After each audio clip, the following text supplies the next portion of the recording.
Good morning, afternoon, or evening, wherever you're at, ladies and gents. I am Kuura Isagami, your resident tinkerer and Medarotter, and this is the Medarot News Network, to bring you all the latest developments and happenings with our favorite pet fighting robot series.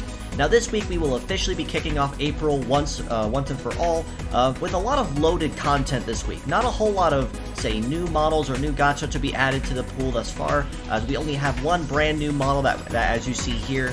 Folks that have played Medarot 8 or Medarot 9 will know this one particularly well, but we do have a lot of other content that was announced incoming on the official channel that we do have a lot of exciting things to look forward to, especially for those that are in endgame content that, say, have run their Ruby stocks just a little bit dry and need something to pick up the stream just once again.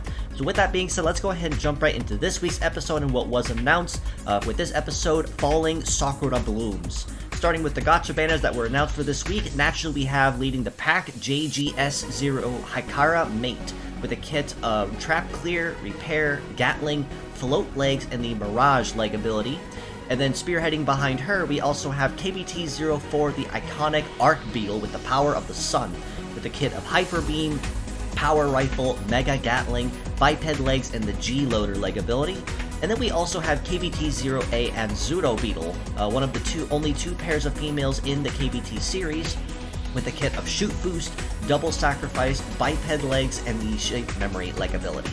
Now, Hikara Mate is also capable of a meta change form. As I mentioned, those who have played Medarot 8 or 9 will know her and her kit particularly well, and that kit in particular is Sacrifice, Sword, Trap Clear, Biped Legs, and the Dead or Alive leg ability.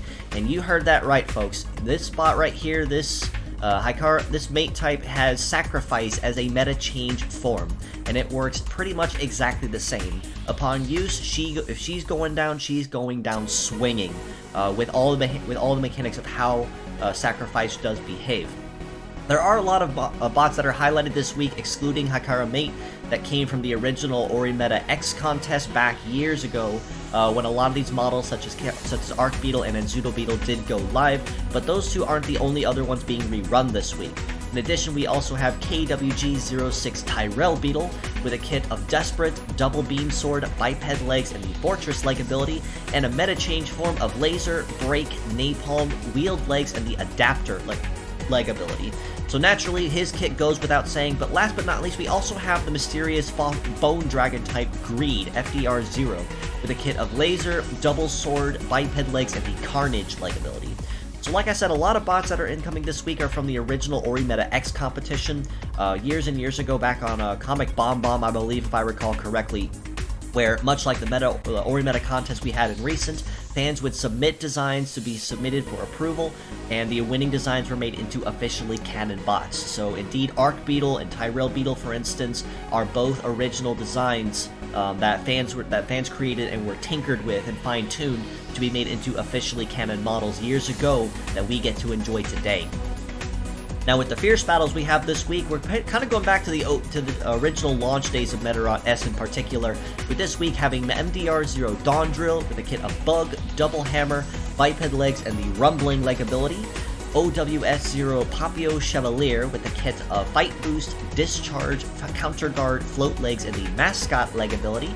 And then last but not least, we also have JOK Shootboard with a kit of Heater, Beam, Power Rifle, Biped Legs, and the Aim leg ability. So naturally, all three of these bots right here were the very first Ori metas, aside from of course the other brand new models to S, which would be of course Cross Messiah and Fancy Ale. These three right here are the first official Ori metas that debuted in Medarot S at its launch. So it is honestly really nice to see them again, all of which are relatively solid in their own right, between one skill or another. But honestly, I do have to give the MVP of the week to Shootboard. No bias, I promise, just for the fact that his power rifle is so immensely powerful and immensely versatile, especially since it's a free part that you can farm for, especially for rookie players or up-and-coming players that need something strong to get them going. That power rifle will absolutely not steer you wrong, one way or another. Now, we also have another event incoming in highlight of the Orimeta X competition rerun banners this week as well.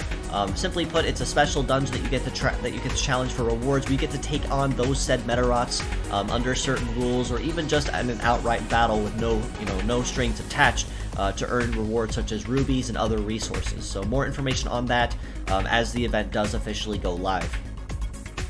In addition to that, the other big piece of news that we had going on this week, we are finally at long last getting a story mode Arc 6, highlighting the mystery, very likely, of Cross Messiah Z in accordance to what we did see of that launch trailer that they did highlight.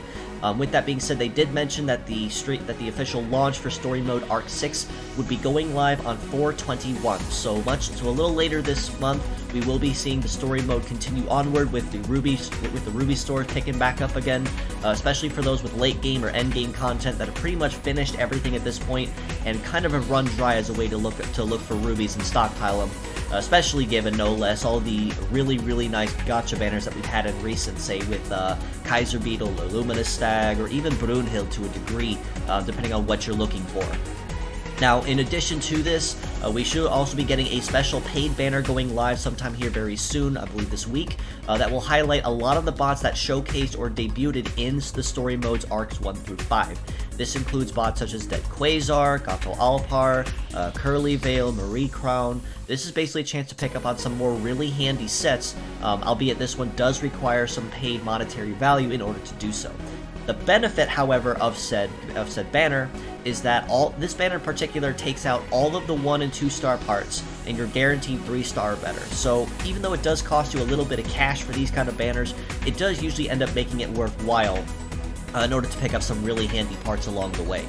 Now, as a last extra gift and celebration to honor the Story Mode Arc 6 coming, we are also getting an energy consumption times 0.5 or half energy consumption event for Story Modes Arcs 1 through 5, excluding the Medarot 2 bonus event or parody event, for lack of a better term. So if anyone has been running low on story content or any brand new rookies or newcomers to the game, this is essentially your chance to start farming a lot of that content out without having to burn through a lot of energy to do so. Now, we are also getting yet another brand new event, or at least teased of one in incoming weeks. This new event is called Missions, essentially. And essentially what it is that it will give you missions or requirements to complete, and it's said that completing these satisfactorily will result in rare rewards that they wanted to highlight, such as event tickets or even gacha tickets in particular. Now, it's not quite known whether these tickets will be for just the standard pool or even just a special limited pool, because this is coming from an event. Of course, more details on that will come as more information has been revealed, and you can count on the fact that I will for a fact be reporting on it. Now, last week we did also get a heads up on the detective types that were announced for very likely the incoming story mode that has been teased. We do officially have names for this detective series. The one on the far left, the detective leader type, is named Mystery Leader. The spy or agent type in the center is the femme fatale rather, is Wonder Bell. And then lastly, the dog type on the far right is Sidekicky. Again, no major information on their kits or what they're capable of has been given at this point, so it's still relatively up for debate. However, it has also been mentioned that in light of more information of these 3 going live and being announced, Manga Hot in particular on 4/10, I believe, will be launching a special little mini manga series around these 3, around their daily life as a detective series, for lack of a better term, and essentially how they get their job done. So looking forward to seeing more information on that, and I am especially excited to see these 3 models officially debut in the game to see what they are all capable of.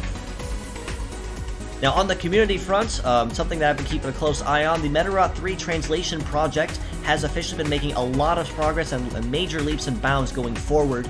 A lot of the inner menus, I believe medallions was something that they were currently working on or just recently saw to completion, have officially been done. But there still is a lot of stuff that needs to be finished, and a lot of code that still needs to be translated. So of course, and I will touch on this ever so briefly in just a moment, the more hands that we have for this project, the sooner we can get it finished, and the sooner we can start working on other projects. But the progress towards the Medarot 3 translation has been looking wonderful so far.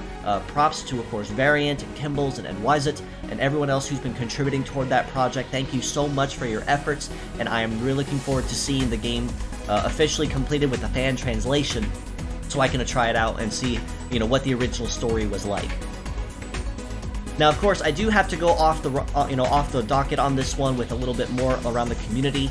For those that are up to date on the information or have been following it, the Metacoin scam between Kevin Kamadren and a cohort, Mr. Chaptum, as he's called, is still at large, and they have released their so-called game, for lack of a better term, and that's putting it very, very lightly. In beta production on the iOS and the Google Play app stores. It has been mentioned as well that their overall sales, of course, have been plummeting. Who knew? That they've been falling to truly irreparable levels that we all very highly doubt they will ever be able to recover from. In fact, they even mentioned as well the supposed creation of a second coin that they did talk about to try to mention this and pre-sell to kind of fix this issue with the bad coin and the bad rep. But luckily for us, unfortunately for them, that also has been failing miserably, and people have been leaving the project left and right upon realizing just how much of a losing battle that this is, and how much trouble that this scam is getting itself into when it comes to Imagineer and its community. You and me and the community and everyone else has been fighting it to ensure that people know of what they're doing. The best thing I can give you as a recommendation, as a suggestion, is simply to report it to the iOS and App Stores for scam fraud. I believe Google Play mentions it as copycat or impersonation, I believe they labeled it as, and just to let them know as well that the project is not of good intent like they claim it is, or that it'll be seen to completion like they very eagerly over-anticipate that it will. But again, this is essentially a losing war for them. We will come out on top very soon. We're just kind of waiting on the final steps and the final nails in the coffin to land the coup de grace and quash this thing out for good, where we can hopefully one day continue to enjoy Medarot, or Metabots rather, under its English name in the West, and one day see future localization. But aside from on a brighter note, kind of moving back to the moving back to my regularly scheduled episode and my newsreel, just going back, touching briefly on something I have been working on in the past several weeks with my musings, is my chibi art that I've been posting very frequently to my Twitter. I've honestly been having a lot of fun drawing these and picking up these designs and tinkering with them and drawing with them and adding more to these canvases. As you see here, Canvas Volume 1 over there on the far left has been officially done. About 43 or so Medarots, I think, tallied that one entirely before I ran out of room. And Clip Studio Paint decided to tell me an 8K by 8K resolution canvas was just a little bit too big. So I decided to start on a Volume 2, as you see here on the right with the smaller one. So progress on that one is underway. I have done a whole bunch of them in the last few days since, and having a lot of fun with it, but I am very much so open to requests or opinions or suggestions on other bots that you think I should add. So if you do have any bots that you'd like to see, or even have these sent to you, I'm not asking anything, I'm not charging anything, no commissions. This is just something I'm doing purely for my free time and because I can, and it's fun. Feel free to reach out to me on Discord or on Twitter with those requests, and I'll see what I can do on adding those to the canvas. And in any that don't make it onto Canvas 2, you can bet your butt I will be putting them on a Canvas 3 if I can keep this momentum going. So again, if you'd like to see more Medarots or any particular ones you'd like to see specifically added to the canvas, feel free to reach out to me on Discord or Twitter and let me know who you'd like to see, and I'll see what I can do on adding it to a list to work on. Pretty much touching on the Medarot 3 translation, we are still continually looking for translators toward those projects. So if you are knowledgeable in coding, cleaning, or Japanese and have some time on your hands, we are more than appreciative of any efforts or feedback that you'd be willing to offer, so we can see these projects to completion faster and work on other projects like Medarots 4 or 5 or Navi. Navi, as I've mentioned in previous episodes, is a very big and very widely requested project to work on, but we just don't have the manpower to do it right now. So if you would like to see these projects to completion so we can work on them, by all means feel free to reach out to me, join the Discord in the link provided and in the comments below, and I'm more than happy to get you in touch with the right people and get you up to speed on what needs done and what has been finished up to this point. Progress on the Medarot 3 translation, as I've mentioned, has been going wonderfully based on what I've seen, so props to all you guys who've been working on it, and thank you so much for your continued efforts. I am looking forward once again to seeing that final project finish, so I can enjoy it and see what exactly the full story behind Medarot 3 was. Now with the weekly art highlights, what didn't have to look too hard this week as there was a lot of fantastic art that was showcased just when I was perusing the hashtag Medarot tag on Twitter. The first of which here was one designed in Lego by Twitter user NowNeon9, who decided to do a Lego Bionicle Hero Factory combination of the lesser-known KLN type Unitress. Those who watched the controversial Season 3 of the anime will know this guy particularly well. I'm looking forward to hopefully seeing him back sometime soon. Have not heard anything about him yet, but still would be nice all the same. It's still a fantastic piece of art nonetheless. More art. If you want to see more art from him, definitely do look up their username. You can find a lot of other pieces there I did see, such as Tyrell Beetle. Fantastic work if you are watching this. I'm looking forward to seeing what else that you can create. And of course, we also can take a look at this art here by Twitter user Beetle star OE, who did this piece of Aquarius from the Navi Zodiac series. Now, of the Navi Zodiac, Aquarius does definitely seem to be one of the more popular of them. So I would definitely love to see her make her grand debut either as a Gacha model or a Fierce Battle or an event reward or anything of the like. Officially make her re-debut into the series as one that players can officially farm for or pull for and add to their overall rosters. So fantastic work to both of these users for their art in various forms of media. Definitely give both of them a follow if you'd like to see more. But aside from all this, I believe that covers just about everything for this week's episode, including a couple off-the-docket remarks and a couple other things to keep up to date on. But thank you so much for stopping by, folks. If you'd like to know more, you can follow us below on Facebook at the Medarot News Network page or the Metabots Forever communities on Facebook. You can also follow us on Discord in the link provided and in the comments below, which will take you straight to Project Rising Beetle's official Metabots Discord server, where we are the most active and keep the most up to date with anything related to the series. And if you want to keep up to date, that is absolutely the place to go. You can also reach out to me personally on Twitter at Kuura, so if you have any questions or feedback or comments or anything else that you think I should consider talking about, by all means feel free to reach out and let me know.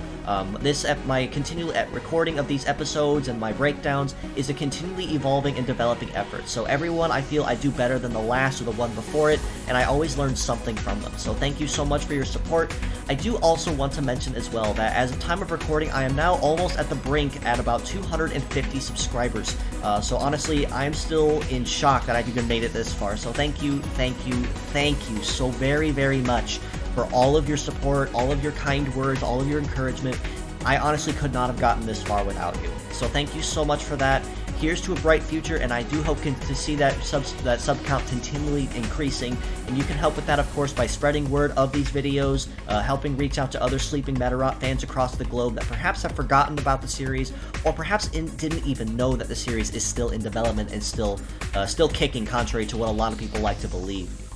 But once again, thank you so much for your support, and I do appreciate everything that you have done for me and encouraged me with up to this point going forward. Do also give these fine folks and friends of mine a follow, Variant, or at VariantXYZ on Twitter, who is one of the heads of the Medarot translation projects. Currently one of the ongoing ones for the Medarot 3 translation, and a lot of the screenshots were provided from him, just kind of field testing a lot of the translation and tile set work that needed to be done. So fantastic work, Variant, if you are watching this. Wonderful work, especially with those involved as well, such as Kimbles and Wyzit and others. Thank you so much for that. Definitely give them a follow if you want to keep a closer ear to the ground on that translation project and keep an eye on what's going on. Do also give my buddy Esper Hub a follow on Twitter as well. It's another streamer buddy of mine who's been giving me some pointers on the side as well as a fellow Metarotter. Good friend of mine, good nature, definitely not someone that you want to miss out on with the stuff that's shared or that they work on the side. But aside from all this, thank you so much for stopping by, folks, once again. It's always happy to have you in for a visit.